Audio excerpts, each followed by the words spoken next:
ಇನ್ನೊಂದು ಬಹಳ ಅಪರೂಪದ ಘಟನೆ ಒತ್ತಿ ಹೇಳಲೇಬೇಕು ನಾನು. ಅವರೆಲ್ಲ ಕೆಲವು ಹಿರಿಯರು ಇದ್ದಾರೆ. ರಾಜಕೀಯದೊಳಗೆ ಇನ್ನೊಬ್ಬರು ಬೆಳೀತಾ ಇದ್ದಾನೆ ಅಂದ್ರೆ ಸ್ವಲ್ಪ ಕಷ್ಟ ಆಗುತ್ತೆ. ನನಗೆ ಎಲ್ಲಿ ಪ್ರತಿವಾದಿಯಾಗಿ ಎತ್ಕೊಂಡ್ಬಿಡ್ತಾನೋ ತನ್ನ ಸ್ಥಾನಕ್ಕೆ ಧಕ್ಕೆ ತರ್ತಾನೋ ಹೆದರಿಕೆ ಇರುವಂತ ಕಾಲದಲ್ಲಿ ತನ್ನ ಜೊತೆಗಿದ್ದಂಥವರನ್ನ, ತನಗಿಂತ ಸಣ್ಣವರನ್ನ ಹೇಗೆ ಬೆಳೆಸಿದ್ರು ಅವರು. ಇಂಗ್ಲಿಷ್ ಒಂದು ಮಾತಿದೆ, A great leader is one who creates many more leaders ಅಂತ. ನಾಯಕರನ್ನ ತಯಾರು ಮಾಡೋದಿದ್ರೆ ಅದು ನಾಯಕತ್ವನೇ ಅಂತ. ಹಾಗೆ ನನ್ನ ಪ್ರಕಾರ ಹೇಳೋದಾದ್ರೆ, ನಾನು ತಪ್ಪಿರ್ಬೋದು, ನನ್ನ ರಾಜಕೀಯದಲ್ಲಿ ನೋವಿಸ್ ಇಡೀ ಭಾರತದಲ್ಲಿ ತಮ್ಮ ಹಿಂಬಾಲಕರನ್ನ, ಶಿಷ್ಯವರ್ಗವನ್ನ ಅಥವಾ ಅಭಿಮಾನಿಗಳನ್ನ ನಾಯಕರನ್ನಾಗಿ ತರಬೇತಿ ಮಾಡೋದ್ರೊಳಗೆ ರಾಮಕೃಷ್ಣ ಹೆಗಡೆ ನಂಬರ್ 1 ಅನಿಸ್ತಾರೆ.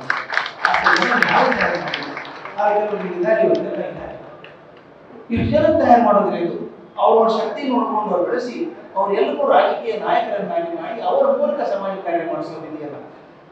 ದೇವೇಗೌಡರು ಆಗ್ಬೋದು, ಪಟೇಲ್ ಆಗ್ಬೋದು, ಎಸ್ ಎಂ ಕೃಷ್ಣ ಆಗ್ಬೋದು, ನಮ್ಮ ಎಂ ಪಿ ಪ್ರಕಾಶ್ ಅವರಾಗ್ಬೋದು, ಧರ್ಮಸಿಂಗ್ ಅವರಾಗ್ಬೋದು, PGR ಸಿಂಧ್ಯಾರ್ ಅವರು, ಆರ್.ವಿ. ದೇಶಪಾಂಡೆ ಅವರು ಇದ್ದಾರೆ, ಅವ್ರ ಜೊತೆಗೆ ಮೊಯ್ಲಿ ಅವರು, ರಮೇಶ್ ಜಿಗಜಿಣಿ ಅವರು, R.L. ಜಾಲಪ್ಪನವರು, ನಾನು ಹತ್ತಿರದಿಂದ ನೋಡಿದಂಥ ಜೀವರಾಜ್ ಅಳ್ವಾ, ಅವ್ರ ಬಲಗೈ ಆಗಿದ್ದರು ಜೀವರಾಜ್ ಅಳ್ವಾ ಅವರು, ನಜೀರ್ ಸಾಬ್ ಅವರು, ಬೊಮ್ಮಾಯಿ ಅವರು, ಮಾದೇಗೌಡರು, B.L. ಶಂಕರ್ ಅವರು, ಬಲ್ಲಣ್ಣ ನಾಡಗೌಡರು, ಎಷ್ಟೊಂದು ಜನ ಅವರಿದ್ದಾರೆ.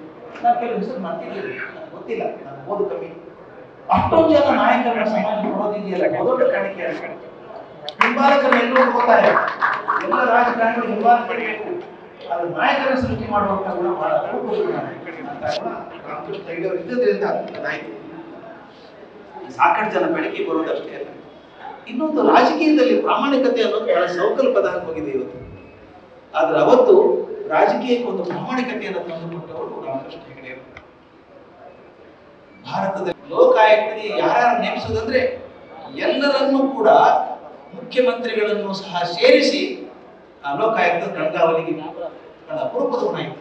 ನಾವೆಲ್ಲ ಏನ್ ಮಾಡ್ತೀವಿ ಅಂದ್ರೆ rule for everybody accepting me ಅಂತ, ನಾನು ಒಬ್ಬ ಹೊರಗೆ ಇರ್ಬೇಕು, ನಾನು ಮಾತ್ರ ಆಗ್ಬಾರ್ದು. ಆಗಲ್ಲ, ಮುಖ್ಯಮಂತ್ರಿಗಳನ್ನ ಕೂಡ ಲೋಕಾಯುಕ್ತದ ಕಣ್ಗಾವಲಿಗೆ ಸೇರಿಸಿದ್ರಲ್ಲ, ಬಹಳ ಅಪರೂಪದ ಗುಣ ಅದು ಸೇರಿಸಿದ್ರು. ಅದು ಟ್ರಾನ್ಸ್ಪರೆನ್ಸಿ. ಕಲೆ ಸಾಹಿತ್ಯಕ್ಕೆ ಅವರು ಕೊಟ್ಟಂತ ಕಾರಣಕ್ಕೆ ಅಪರೂಪ ಅದು. ಅವ್ರು ಎಷ್ಟು ಆಸಕ್ತಿ ಇತ್ತು ಕಲೆ ಬಗ್ಗೆ. ಎಷ್ಟು ಸಲ ನಾಟಕಕ್ಕೆ ಹೋಗಿ ಕೂತ್ಕೋತಿದ್ರು ಅವರು ಅಂತ ಕೇಳಿದ್ದೀನಿ ನಾನು. ವಿಜಯ ಮೇಡಮ್ ಗೊತ್ತಿರ್ತದೆ ಹೇಗಿತ್ತು ಅಂತ. ಸಂಗೀತಕ್ಕೆ ಕೊಟ್ಟಂತ ಮುಂಚೆ ನಾನು ನೆನಪಿದೆ, ಡಾಕ್ಟರ್ ಮಾಯಾರಾವ್ ದಿಲ್ಲಿಯಲ್ಲಿದ್ರು. ಅವ್ರ ಬೆಂಗಳೂರಿಗೆ ಕರ್ಕೊಂಡ್ಬಂದವರೇ ಅವರು. ಆ ಸಂದರ್ಭದಲ್ಲಿ ಅವ್ರನ್ನ ಅವ್ರ ಮನೆಗೆ ಹೋಗಿ ಭೇಟಿ ಆಗಬೇಕಾಗಿತ್ತು ನನಗೆ. 1989 ಇಸ್ವಿ ನಾನು ಆಗ ಬೆಂಗಳೂರು ಯೂನಿವರ್ಸಿಟಿಗೆ ಸಿಂಡಿಕೇಟ್ ಮೆಂಬರ್ ಆಗಿ ಲೋಕಲ್ ಎನ್ಕ್ವೈರಿ ಕಮಿಟಿಗೆ ಚೇರ್ಮನ್ ಆಗಿದ್ದೆ.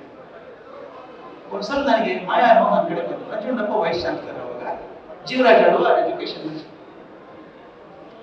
ರಾಮಕೃಷ್ಣ ಹೆಗಡೆ ಕರ್ಕೊಂಡ್ ಬಂದಿದ್ದಾರೆ, ಒಂದು ನಾಟ್ಯ ಇನ್ಸ್ಟಿಟ್ಯೂಟ್ ಮಾಡ್ಬೇಕು, ಇಲ್ಲಿ ಕಥಕ್ ಇನ್ಸ್ಟಿಟ್ಯೂಟ್ ಮಾಡಬೇಕು ಅಂತ ಕರ್ಕೊಂಡ್ ಬಂದಿದ್ದಾರೆ. ಅದೇನಾದ್ರೂ ಯೂನಿವರ್ಸಿಟಿ ಕೆಲಸ ಇದಾವಲ್ಲ, ಹೋಗೋದೇ ಇಲ್ಲ, ಮುಂದೆ ಆಗ್ತಾನೆ ಇಲ್ಲ. ಡೆಸ್ಪರೇಟ್ ಆಗ್ಬಿಟ್ರು. ನನ್ನ ಕಡೆ ಬಂದ್ರು ಮಾಯಾರಾವ್, ಸರ್ ಏನ್ ಮಾಡ್ಬೋದಾ ಮಾಡೋಣ ಅಂತ. ಆ ಹೊತ್ತಿಗೆ ನಮ್ಮ ಸೆಕ್ರೆಟರಿ ಕಡೆ ರಾಮಕೃಷ್ಣ ಫೋನ್ ಮಾಡಿಸಿದ್ರು ನನಗೆ ಭೇಟಿ ಆಗ್ಬೇಕು. ನಾನು ಮಾಯಾರಾವ್ ಕೃತಿಕಾಕ್ ಹೋಗಿದ್ವಿ. ಒಂದು ಅರ್ಧ ಗಂಟೆ ಕಳೆದಿದ್ದು. ಅವ್ರು ಎಷ್ಟು ಚಂದ ಸಾಫ್ಟ್ ಆಗಿ ಮಾತಾಡೋದು, absolutely graceful, very very graceful. ಮನೆಗೆ ಹೋದ ನಾನು ಸಣ್ಣವನು, ತುಂಬಾ ಹಿರಿಯರು ನನಗೆ. ಆದ್ರೆ ಅವ್ರು ತೋರಿಸಿದಂಥ ಗೌರವ, ಪ್ರೀತಿ, ಮಾತಾಡೋ ರೀತಿ ಇದೆಯಲ್ಲ, ನೋಡಿ ಪ್ರೊಫೆಸರ್, ಇದು ನಾನು ತಪ್ಪು ಮಾಡ್ಬಿಟ್ಟಿದ್ದೀನಿ. She was very well settled in Delhi, but I brought her to bank. ಏನ್ ಮಾಡೋದು, ಕರ್ಕೊಂಡ್ ಬಂದ್ಬಿಟ್ಟಿದ್ದೀನಿ, ಅವರ ಸಂಸ್ಥೆ ಮಾಡಬೇಕು ಅಂತಾರೆ. ಯೂನಿವರ್ಸಿಟಿಯಲ್ಲಿ ಏನೋ ಗೋಜಲ್ಲಿ ಇರುತ್ತಲ್ಲ, ಸ್ವಲ್ಪ ನೀವು ಮಾಡೋಕ್ಕಾಗತ್ತೆ, ಅದಲ್ಲ ನಾ ಖಂಡಿತ ಮಾಡ್ತೀನಿ ಸರ್ ಮಾಡ್ತೀನಿ ಅಂತ ಹೇಳಿ ಅಲ್ಲಿ ಹೋಗಿ ಕೂತ್ಕೊಂಡು ನಂಜುಂಡಪ್ಪನವ್ರ ಹತ್ರ ಮಾತಾಡಿ, ಮಲ್ಲೇಶ್ವರದಲ್ಲಿ 17th ಕ್ರಾಸಲ್ಲಿ ನಮ್ಮ GP ರಾಜರತ್ನ ಮನೆಯಿಂದ ಸ್ವಲ್ಪ ಮುಂದೆ ಬಂದ ತಕ್ಷಣ ನಾಟ್ಯ ಇನ್ಸ್ಟಿಟ್ಯೂಟ್ ಕಥಕ್ ಅಂಡ್ ಕೊರಿಯೋಗ್ರಫಿ ಶುರು ಆದ್ಮೇಲೆ ನಾವು ಮಾಯಾರಾವ್ ಇಬ್ರು ಹೋಗಿ ಅವ್ರ ಮನೆಗೆ ಹೋಗಿ ಹೇಳ್ಬೇಕು, ಸರ್ ಆಗಿದೆ ನೋಡಿ ಇದು. He was so happy. ಏನ್ ಹೇಳಿದ್ರು ಗೊತ್ತಾ, you redeemed me of my commitment ಅಂತ ಶೆಕೆ ಮಾಡಿದ್ರು. ನಾನು ಮಾತು ಕೊಟ್ಟಿದ್ದ ಆಕೆಗೆ, ನನ್ನ ಕಡೆಯಿಂದ ಆಗಿರ್ಲಿಲ್ಲ, ಆಯ್ತು, ಸಂತೋಷ ಆಯ್ತಲ್ಲ, ಸಣ್ಣ ಕೆಲಸನ ಮಾಡಿದ್ದು, ಆದ್ರೆ ಅದು ನೆನೆಸ್ಕೊಳ್ತಿದ್ದಿಲ್ಲ. ಅಷ್ಟು ದೊಡ್ಡ ಸ್ಥಾನದಲ್ಲಿ ಇದ್ದವರು ಆ ಮೃದು ಮಾತು, ಸಾಹಿತ್ಯಕ್ಕೆ ಮಾಡಿದಂಥದ್ದು, ಸಂಗೀತಕ್ಕೆ ಮಾಡಿದಂಥ. 3 ಬಾರಿ ಮುಖ್ಯಮಂತ್ರಿ ಆಗಿದ್ದವರು. ಕಾರ್ಯಕ್ರಮಗಳನ್ನು ಕೊಟ್ಟದ್ದು, ಕೆಲವು ಸ್ಪೆಷಲ್ ಕಾರ್ಯಕ್ರಮಗಳನ್ನು ನಡೆಯೋಕೆ ಸಾಧ್ಯ ಇಲ್ಲ. ಶಾಲಾ ಮಕ್ಕಳಿಗೆ ಉಚಿತ ಸಮವಸ್ತ್ರ ಶುರು ಆದದ್ದು ಅವಾಗ. ಪಠ್ಯ ಪುಸ್ತಕಗಳನ್ನು ಉಚಿತವಾಗಿ ಕೊಡುವಂತ ಕೆಲಸ ಶುರು ಆಯಿತು. ಲೋಕಲ್ ಬಾಡಿ ಎಲೆಕ್ಷನ್ ನಲ್ಲಿ ವೋಟ್ ಹಾಕುವ ವಯಸ್ಸನ್ನ ತಂದವರು ಅವರು. ನಾನು ಮೈಲ್ ಸ್ಟೋನ್ ಮಾತ್ರ ಹೇಳ್ತಿದ್ದೀನಿ, ಹೇಳೋಕ್ಕಾಗಿಲ್ಲ. ವೋಟಿಂಗ್ ರೈಟ್ 21ರಿಂದ 18 ತಂದವರು ಅವರು. ಇನ್ನೊಂದು ಬಹುದೊಡ್ಡ ಕಾಣಿಕೆ ಕೊಟ್ಟದಂದ್ರೆ ಲೋಕಲ್ ಬಾಡಿ ಎಲೆಕ್ಷನ್ ಅಲ್ಲಿ 25% ಸೀಟ್ಗಳನ್ನ ಹೆಣ್ಮಕ್ಳಿಗೋಸ್ಕರ ಇಟ್ಟು ಕೊಟ್ಟ ಮೊದಲನೇ ಬಾರಿ 25% ಸೀಟ್ ಆಗಿದೆ. ಮನೆಗೆ ಒಂದು ಮಾತು ಹೇಳಬೇಕು, ಮೌಲ್ಯಾಧಾರಿತ ರಾಜಕಾರಣ ಅಲ್ಲ. ನಾವು ತುಂಬಾ ಮಾತಾಡ್ತೀವಿ ಮೌಲ್ಯಗಳ ಬಗ್ಗೆ, ಮೌಲ್ಯಗಳು ಬಿದ್ದು ಹೋಗ್ತಾ ಇದ್ದಾವೆ, ಮೌಲ್ಯಗಳು ಬಿದ್ದು ಕನ್ಸ್ಯೂಮರ್ ಪ್ರೈಸ್ ಇಂಡೆಕ್ಸ್. ಆದ್ರೆ ಮೌಲ್ಯಗಳು ಬೀಳ್ತಾ ಇಲ್ಲ, ನಾವು ಬೀಳ್ತಾ ಇದ್ದೀವಿ ಅಷ್ಟೇ. ಮೌಲ್ಯಗಳಲ್ಲೇ ಇದ್ದಾವೆ. ಆದ್ರೆ ಆಗಿನ ಕಾಲದಲ್ಲಿ ಮೌಲ್ಯಾಧಾರಿತ ರಾಜಕಾರಣ ಅಂತ ಮಾತಾಡಿದವರು ರಾಮಕೃಷ್ಣ ಹೆಗಡೆ ಅವರು. ಫೋನ್ ಕದ್ದಾಲಿಕೆ ಪ್ರಕರಣ ಬಂದಾಗ, ಅವ್ರ ಮೇಲೆ ಆಪಾದನೆ ಬಂದಾಗ ತಕ್ಷಣ ರಾಜೀನಾಮೆ ಕೊಟ್ಟಿದ್ರು. ರವಿಕುಮಾರ್ ಸರ್ ಇಲ್ಲಿ ಇದ್ದಾರೆ, ಅವ್ರು ಹೇಳ್ತಾ ಇದ್ರು ಅವ್ರ ವಿರುದ್ಧ ನಾನು ನಿಂತ್ಕೋಬೇಕಾಗಿತ್ತು ಅವಾಗ ಕೇಸಲ್ಲಿ, ಆ ಪರಿಸ್ಥಿತಿ. ಆದ್ರೆ ಪರಸ್ಪರ ಪ್ರೀತಿ ಕಳ್ಕೊಳ್ಳೋದು ಅದು ಮುಖ್ಯ ನೋಡಿ. ನಾನು ಯಾವುದೋ ಕಾರಣಕ್ಕೋಸ್ಕರ ಭಿನ್ನಾಭಿಪ್ರಾಯ ಇರ್ಬೋದು, ಇದ್ರ may be difference in ideology, but doesn't make me N enemy of yours. Most important. ನಾನು ನಿಮ್ಮ ಮಾತನ್ನು ಒಪ್ಪಲಿಕ್ಕಿಲ್ಲ, ನಾನು ವೈರಿ ಆಗ್ಬೇಕಾಗಿಲ್ಲ ಅಂತ ಮಾತನ್ನು ಅದ್ಭುತ ನೋಡಿ. ಅದು ಬಲವಾದ ಸಾಕ್ಷಿ ಇರಲಿಲ್ಲ, ತಕ್ಷಣ ಬಿಡಬೇಕು ಅಂತ ಏನಿರಲಿಲ್ಲ. ತಕ್ಷಣ ರಾಜೀನಾಮೆ ಕೊಟ್ಟು ಹೊರಗೆ ಬಂದು ಅಧಿಕಾರ ಕಟ್ಕೊಳ್ಳಿಲ್ಲ ಅನ್ನೋ ಮಾತನ್ನು. ಹಿಂದ್ಕೊಂದ್ಸಲ ನಿಜಲಿಂಗಪ್ಪ ಅವರು ಮುಖ್ಯಮಂತ್ರಿ ಆಗಿದ್ದಾಗ ಒಂದ್ಸಲ ರಾಜೀನಾಮೆ ಕೊಟ್ಟಿದ್ರು, ತನ್ನ ಡಿಪಾರ್ಟ್ಮೆಂಟ್ ಬೇಡ ಅಂತ ಹೇಳಿ. ಆಮೇಲೆ ಒಪ್ಪಿಸಿ ಬೇರೆ ಡಿಪಾರ್ಟ್ಮೆಂಟ್ ಕೊಟ್ಟರು ಅವರಿಗೆ. ಪ್ರಧಾನಮಂತ್ರಿ ಆಗೋದಕ್ಕೆ ಎಲ್ಲ ಅರ್ಹತೆಗಳು ಇದ್ರೂ ಕೂಡ ಅದನ್ನು ಪಡ್ಕೊಳ್ಳೋಕ್ಕೋಸ್ಕರ ಕೀಳು ರಾಜಕೀಯ ಮಾತ್ರ ಎಂದೂ ಮಾಡಲಿಲ್ಲ. ಸಣ್ಣ ಸಣ್ಣ ಪೋಸ್ಟ್ ಸಿಗ್ತದೆ ಅಂದ್ರೆ ಏನೇನೋ ರಾಜಕೀಯ ಮಾಡ್ತೀವಿ, ಅಂಥದ್ರೊಳಗೆ ಪ್ರಧಾನಮಂತ್ರಿ ಹುದ್ದೆ ಸಿಗ್ತದೆ ಅಂತ ಎಲ್ಲ ಅರ್ಹತೆಗಳು ಇದ್ರೂ ಕೂಡ ಕೀಳು ರಾಜಕೀಯ ಮಾಡಲಿಲ್ಲ ಅನ್ನೋದು ಬಹಳ ದೊಡ್ಡದು. ಮತ್ತೆ ಇನ್ನೊಂದು, ವಿ ಪಿ ಸಿಂಗ್ ಅವ್ರ ಜೊತೆಗೆ ಭಿನ್ನಾಭಿಪ್ರಾಯ ಇತ್ತು ಕೆಲವು ವಿಷಯಗಳಲ್ಲಿ. ಭಿನ್ನಾಭಿಪ್ರಾಯ ಇದ್ರೂ ಕೂಡ ಅದನ್ನು ಹೊರಗಡೆ ತೋರಿಸ್ಕೊಳ್ಳದೆ ಅವರಿಗೆ ಬೆಂಬಲವಾಗಿ ನಿಂತ್ಕೊಂಡ್ರು. ಮುಖ್ಯವಾಗಿ ಹೇಳ್ಬೇಕಾದ್ರೆ ಕೊನೆವರು ಕೂಡ ಹೇಳಿ ವಿ ಪಿ ಸಿಂಗ್ ಬೆಂಬಲವಾಗಿ ನಿಂತ್ಕೊಂಡ್ರು ಅನ್ನೋದು ಬಹಳ ಮುಖ್ಯ. ಇಂದಿರಾ ಗಾಂಧಿ ಅವರು ಕೆಲವು, ವೀರೇಂದ್ರ ಪಾಟೀಲ್ ಮತ್ತು ರಾಮಕೃಷ್ಣ ಹೆಗಡೆ, ರಾಮ ಲಕ್ಷ್ಮಣರು ಅಂತ ಹೆಸರು, ಅವೆಲ್ಲ ಇಮೋಷನಲ್ ಟ್ವೇಲ್ಸ್ ಅಂತ ಹೆಸರು ಆಗಿದ್ದಾಗ ಇಂದಿರಾ ಗಾಂಧಿ ಅವರು ಕರೆದ್ರು ಕಾಂಗ್ರೆಸ್ಸಿಗೆ ಬಂದ್ಬಿಡಿ ಅಂತಂದಾಗ ವೀರೇಂದ್ರ ಪಾಟೀಲ್ ಹೋದ್ರು, ರಾಮಕೃಷ್ಣ ಹೆಗಡೆ ಹೋಗ್ಲಿಲ್ಲ, ಅಲ್ಲಿ ಉಳ್ಕೊಂಡು ಹೇಳಿದ್ರು ಮಾತು ಕೊಟ್ಟಿದ್ದೀನಿ ಸಂಸ್ಥೆಗೆ ಇರ್ತೀನಿ ಅಂತ ಹೇಳಿ. Is remain there in that party itself. ಇನ್ನೊಂದು ಬಹಳ ಮುಖ್ಯವಾದದ್ದು, ಮನುಷ್ಯನ ಜೀವನದಲ್ಲಿ ವೈಯಕ್ತಿಕವಾಗಿ ಆಗಲಿ ರಾಜಕೀಯವಾಗಲಿ ತುಮುರುಗಳು ಬಂದೇ ಬರ್ತವೆ. ನೀವು ಪಬ್ಲಿಕ್ ಲೈಫ್ ಅಲ್ಲಿ ಇದ್ದಾಗ ಕಟ್ಟೆ ಮೇಲೆ ಕೂತವ್ರು ನಾವೆಲ್ಲರೂ ಪಬ್ಲಿಕ್ ಲೈಫ್ ಅಲ್ಲಿ ಇರೋರು, ಎಲ್ಲರ ಕಣ್ಣಿಗೆ ಬೀಳ್ತಾ ಇರುತ್ತೆ. ನಾಲ್ಕು ಒಳ್ಳೆ ಮಾತು ಬರ್ತದೆ, ನಾಲ್ಕು ಕೆಟ್ಟ ಮಾತು ಬರ್ತದೆ, ಏನು ಬರ್ತದೆ ಅಂತ ವೈಯಕ್ತಿಕ ಮತ್ತು ರಾಜಕೀಯ ತುಮುರುಗಳು ಬಂದಾಗ ಕೂಡ ಅವುಗಳನ್ನ ಭಾವಾವೇಶ ಇಲ್ಲದೇನೆ ಗೌರವದಿಂದ ಎದುರಿಸಿದವರು ರಾಮಕೃಷ್ಣ ಹೆಗಡೆ ಅವರು. ಎಂದು ಪಬ್ಲಿಕ್ ಆಗಿ ಇಮೋಷನಲ್ ಆಗಿ ಅಯ್ಯೋ ತಾನು ಅಪ್ಸೆಟ್ ಆಗಿದ್ದೀನಿ ಎಂದು ತೋರಿಸ್ಕೊಳ್ಳಿಲ್ಲ, ಮುಖದಲ್ಲಿ ಎಂದೂ ತೋರಿಸ್ಕೊಳ್ಳಿಲ್ಲ ಭಾವನೆಗಳನ್ನು. ಎರಡು ಸಲ ಮಾತ್ರ ತೋರಿಸಿದ್ದು ಒಂದು ದಾಖಲೆ ಮಾಡ್ತಾರೆ. 2 ಸಲ ಮಾತ್ರ ಅವ್ರ ಭಾವಾವೇಶಕ್ಕೆ ಒಳಗಾಗಿ ಗದ್ದದಾಯಿತು ಕಂಠ ಇಲ್ಲ ಅಂತ ಹೇಳಿದ್ರು. ಮೊದಲನೇ ಸಲ ಅವರು ತಮ್ಮ ಮುಖ್ಯಮಂತ್ರಿ ಹುದ್ದೆ ಬಿಟ್ಟು ವಿಧಾನಸಭೆಯಲ್ಲಿ ಕೊನೆ ಭಾಷಣ ಮಾಡಿದಾಗ, ಕೊನೆ ಭಾಷಣ ಮಾಡಿದ್ದು ಮೋಸ್ಟ್ ವಿಷಯ ಆಗುತ್ತೆ.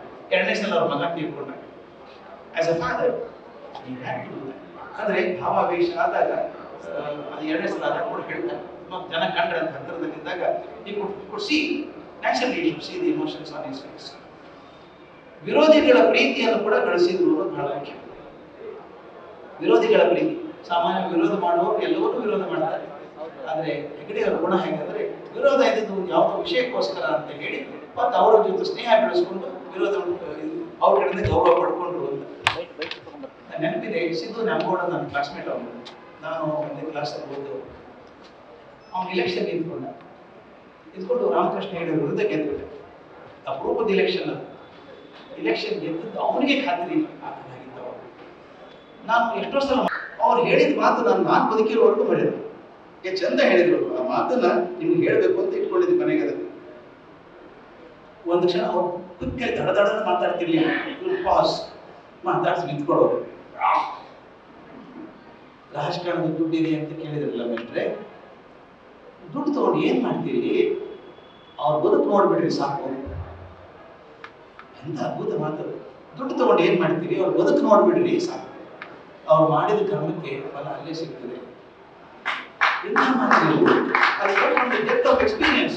ಅವ್ರು ಹೇಳೋದು ದುಡ್ಡು ನೋಡ್ಬೇಡ್ರಿ, ಸಂತೋಷವಾಗಿದ್ದಾರೆ ನೋಡ್ರಿ. ಅವರು ದುಡ್ಡಿಗೂ ಸಂತೋಷಕ್ಕೂ ಯಾವ ಸಂಬಂಧ ಇಲ್ಲ, ಅವ್ರು ಮಾಡಿದ ಕರ್ಮಕ್ಕೆ ಅಲ್ಲೇ ಸಿಗ್ತದೆ. ಅಂದ್ರೆ ಅವ್ರು ಎಷ್ಟು ಡಿಸ್ಪ್ಯಾಷನೇಟ್ ಆಗಿದ್ರು ಅಂದ್ರೆ ದುಡ್ಡು ಬೇಕಪ್ಪ, ಅವಶ್ಯಕತೆ ಇದೆ, ಬದುಕಬೇಕು. ಆದ್ರೆ ಆ ದುಡ್ಡು ಅತಿ ಆದಾಗ ಅದೇ ವಿಷ ಆಗ್ತದೆ ಅನ್ನೋ ಮಾತನ್ನ ಎಷ್ಟು ಚೆಂದಾಗಿ ತೂಕವಾಗಿ ಅವ್ರು ಹೇಳಿದ್ರು. ದುಡ್ಡು ತಗೊಂಡು ಏನ್ ಮಾಡ್ತೀರಿ, ಅವ್ರ ಅವ್ರ ಬದುಕು ನೋಡ್ಬಿಡ್ರಿ ಗೊತ್ತಾಗುತ್ತೆ ನಿಮ್ಗೆ ಸಾಕು ಅಂತ ಹೇಳಿದ್ರು.